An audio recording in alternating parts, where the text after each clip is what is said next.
If you ever hear advice and it sounds cringy, I want you to know that there's a good chance that's the advice that's going to work. I want to get on here and talk about this because today is 2026 and the information to get whatever it is you want is out there. Like, everything is out there. They used to say knowledge is power. Well, all the knowledge is on the internet. You could pretty much look up anything on your phone and find the answer. But the problem is the information that we're looking for is the information that we agree with. And the information that we agree with doesn't work. Otherwise, you would have already had the thing that it is that you wanted. So what you got to realize, the advice that you find that's cringy, the advice that you find that you don't agree with, there's a good chance that's the thing you're supposed to be doing. For instance, about maybe an hour ago, I ran into a girl that I've known for about 12 years. And this girl, very, very attractive girl, very charismatic, very outgoing, very financially stable, has money. She's doing well in life. But every time she gets into a relationship over the course of 12 years, and we've spoken for a long, long time, good friend of mine. I see her maybe once every 2 or 3 months, we talk. Every time she gets into a relationship, even though she's a girl worth having, she always either gets cheated on or the guy distances himself from her, even though she's a really, really cool girl. And today we were talking, and she came to me and she's like, you always give advice to me that makes me feel ugh. But today, because she's speaking to somebody new, she wanted to hear some advice. And the advice I gave her to keep this new guy she has around is not for the faint of heart. It's very, very cringy. And she told me about the situation, and the advice I gave her, you could see it, she kind of had like this, it made her anxious. But what you got to realize is that cringy advice is the advice that usually works. Because why is it cringy? Because it disturbs your ego. Realize your ego just wants to be comfortable. So I'll give you an example, because I'm not going to tell you what I said to her, because either women are going to hate me or men are going to attack me. I don't need that, because, the advice I usually give when it comes to relationships, and I know a lot about relationships. I know a lot, but I don't share it because the mainstream isn't ready for it, because nobody's winning. Nobody's in a happy relationship. Why? Why is nobody in a happy relationship? Why is nobody in a good relationship? Why is there so many single people? Why? Another thing, too, is why is everybody broke? Why doesn't everybody have money? Why isn't everybody winning? The information is out there. But the problem is the information you go and seek is the information that soothes your ego. What you got to realize is when you're healed, when you're spiritually healed, you do the things that work, not the things that you want to do. So I'll give you an example. One of the things people often say, and it's funny because I work with a lot of corporate people as clients. They say, it's not what you know, it's who you know. It's not what you know, it's who you know. And my response to that is then learn to meet the right people. Learn to know the right people, because they say it as a complaint. Because the people that end up meeting the right people, who know the right people, and they get ahead, you're mad at. But you, if you're one of the people that are saying that, you're lazy. You don't want to go out and put the work in and go meet the right people. So that's an example right there. It's not what you know, it's who you know. It's who you know. If you know this, then learn to meet the right people.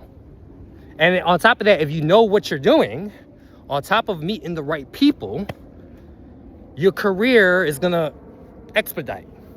You're gonna make so much more money. But for some reason, you don't want to go meet the right people. And I'm not saying you, right? I'll give you another instance. Here's another piece of advice. And this is a joke amongst marketing experts. I've been a personal trainer, massage therapist. I've been a coach for a really, really long time, 12 years now. And there's a joke I have with coaches who are doing very, very well. When I say very well, at least making six figures. The joke is, amongst clients, I'm gonna give you the difference between a $47 client, a guy who pays you $47, versus a guy who pays you $4,700. $47 client, because they gave you $47, and this was such a big deal to them that they gave you $47. They're cheap, so they gave you the $47. They're gonna work you, meaning you, the coach, to the bones, because they gave you a little bit of money. They think that they own you. They think they own you. So they're gonna work you to death. They're gonna call you all hours of the night, seeking your advice, annoying you. And then what they're gonna do is after using your time for 2 months, 3 months, they're gonna request a refund and then write a bad review. Versus the $4,700 client, they're happy with just one tip. If you give the $4,700 client 1 or 2 little tips, little pieces of advice, they have the ability, because they have money, because they spent $4,700. They're high-paying clients. They know how to take the action, take the little bits of advice that you give them, and that little 1 or 2 pieces of tips you gave them, they'll use it and go make 50 to 100K within the next 6 months. That's why they're paying you $4,700 over the course of 3 months, because they know the advice that you're probably gonna give them is gonna help them make probably like 100K versus the $47 client. Now, why is there a difference? Because people that don't usually know how to make money don't know how to take action. And this is very, very cringy to say. Very, very cringy to say, because people today are complaining about not having money. They feel like we should take money from people who are making money and give it to the poor. And to some degree, maybe I agree. But why don't they have money? The information is out there. You realize you have a phone in your hand. You could talk to a camera. You could build up your own little brand. You could provide a service for others. The reason why people don't have money is because they're constantly thinking about themselves. They're not thinking of ways to make other people's lives better. If you thought about how to make other people's lives better, which means you need to stop thinking about yourself, you would be able to make money. It's really, really that simple. In order for you to make money, and it's very, very possible today, you have social media. Like, this one video is probably gonna reach a few thousand people. And a lot of people are gonna shake their head and say, I don't agree with you. Yes, because it's cringy. It's cringy because it disturbs you. You're blocked. It's the same advice I gave my friend about how to treat the guy. It was disturbing to her. It's not for the faint of heart. It scares her heart to do. But the last 12 years, she's been losing. And what people are gonna say, well, maybe she's just meeting dumb men, pieces of shit. Maybe that's the case. It could be, but the truth is, the common denominator is her. And she understood this. She understood that the things she was probably doing, the mindset she had going into a relationship, was probably not working. And the advice I gave her is cringy. It's the same thing when I first got into personal training and I started doing sales. The fact that as a trainer, I didn't want to sell. It felt weird asking for money. But it wasn't until I discovered if people don't pay you, they don't pay attention. People that pay attention. People don't value things that are free. I live in New York City right now. And I kind of like the mayor because he's a good marketer. I like the messaging he's doing. I don't agree with his messaging, but I like the messaging. I like how he's using social media to rally people up And he knows who his audience is. And his audience is people that believe that you should be taxing the rich, take from billionaires, take from multimillionaires. Not realizing, though, these multimillionaires and billionaires are just going to leave the city. Not realizing that the top 1% pay 40% of the taxes. So you want to tax the richer demographic more and more, okay. But realize they're going to just pick up and leave, and then it's going to fall onto somebody like me who's more of a middle-class guy, who I'm going to have to pay more taxes. Because trust me, this past quarter, as a business owner, paid a good chunk of taxes, right? And I work really, really hard. Like, there's no brunches for me. I don't have brunch. I don't really have weekends, right? I don't have your little typical 9-to-5 job, right? So, I love his messaging, how he gets his message out. And he knows how to attract people to him. But what I'm trying to say to you is you could do the same thing. Figure out a way that you could say things that people want to hear, that resonates with them, to get them attracted to your message. Then from there, provide an offer that people have to pay for. They have to pay for it. Because if you give it away for free, they're not going to use it. I say it again. If you give it away for free, they're not going to use it. And that's another cringy advice. I have like thousands and thousands and thousands of videos across social media. If you would ask me how many people of the hundreds of thousands of people that follow my accounts, how many of them actually got off their butt and actually did something? It's not very high. I'm telling you that. It's probably a few thousand. And I'm grateful that I'm able to get people to get off their butts and do something with a free video. But I purposely try my best to make videos a bit longer. I don't want to give you the 7-second routine.